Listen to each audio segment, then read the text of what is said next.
All right, so now we're going to talk about, or I'm going to demonstrate how you can make a lace frontal closure. And this is the pattern. We're going to learn how to do the pattern for it.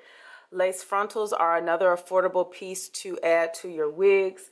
They're better, and I don't want to say they're better, but they're just least expensive than a 360 and a full lace unit. So you can actually make your own with no problem. What you're going to need is paper that is actually a lot larger than 12 by 8.5 or 11 by 8.5, like regular paper that I use to create the 4x4 closure. This is tracing paper. I have tracing paper pads that I get because I teach art design and artwork and drafting and all of that stuff. So I believe this is 17 by 14 if I'm not mistaken, but you just need to make sure you have a large amount of paper to use. Whatever you use is totally up to you. You also need a ruler. The ruler can be longer than 12 inches or it can stay at 12. You just have to improvise. But we're going to start off with just the front part of the closure first. So the front part of the closure for lace frontals is usually 13 inches long, and then the amount of space that you would have from the center of the head, from the hairline to almost like the center of the hair or just parting space would be 4 inches. So I'm going to start off by drawing a straight line across that is going to be 13 inches. And then with that, I am going to mark a 1/2 inch.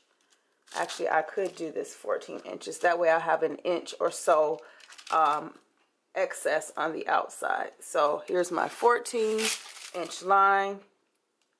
Then I'm going to find my center, which is 7 inches. And then I'm going to try and align my ruler to get that to be 4 inches wide or in length in that aspect.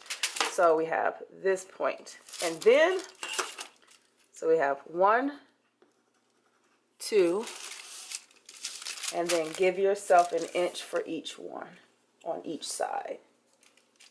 So here's 3, and here's 4. So now we have it 13, or is that 12?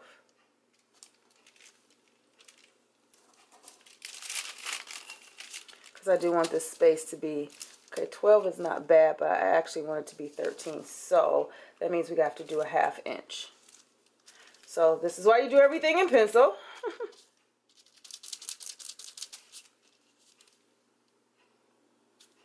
And you want 1/2 inch here. 1/2 inch there, and then from 0 to 1, that's 13 inches. So now we have the full length should be 13 inches, and the thickness or the width of the closure should be 4 inches. And then at this point, if you have a curved ruler, you'll curve this along the way.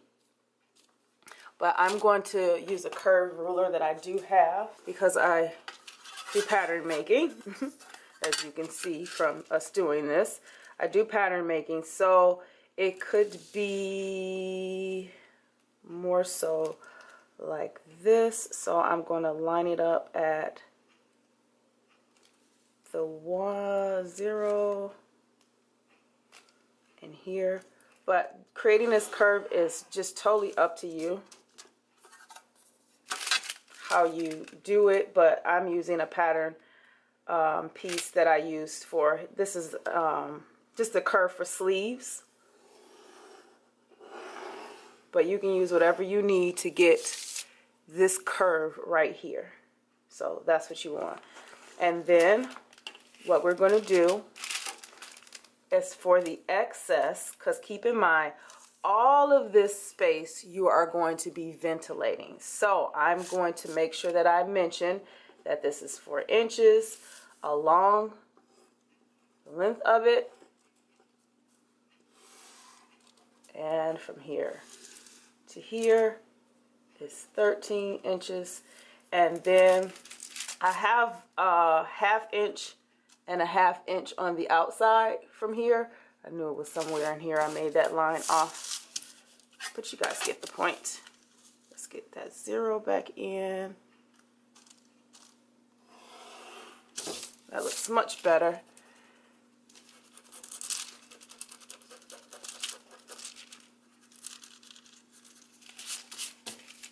All right, so all in here is where you're going to ventilate. Keep this in mind. All of this has to do with your stretch.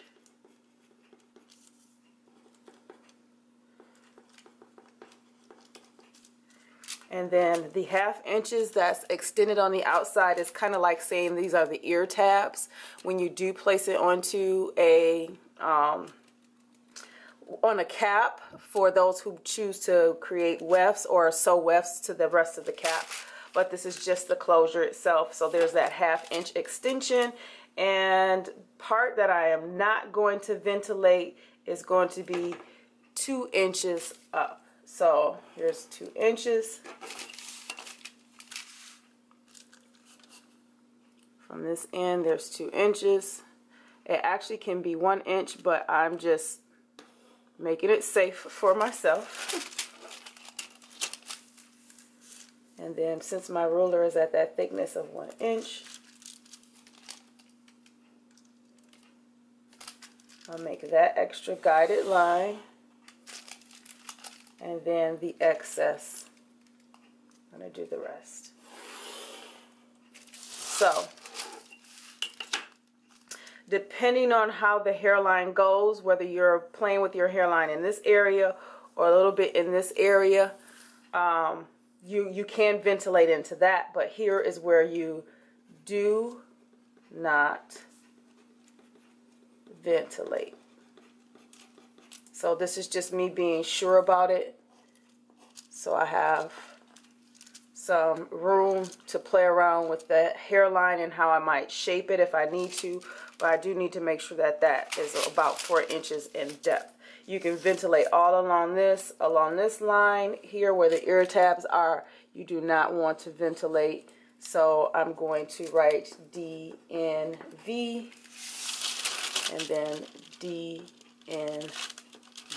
So this is a lace frontal pattern closure. Keep in mind you can purchase these already made. You can also purchase the actual lace and ventilate yourself. It is totally up to you, but I am teaching you industry standard of how they actually do this stuff, and you're able to do this at home. So it all depends on your market or what you're doing and your purpose, but this is me just teaching you how you can do it. So you can see that this is what the pattern looks like. And then I'm going to go ahead and fast forward and show you how I'm going to pin the lace to the closure so that I can get everything squared away to sew it.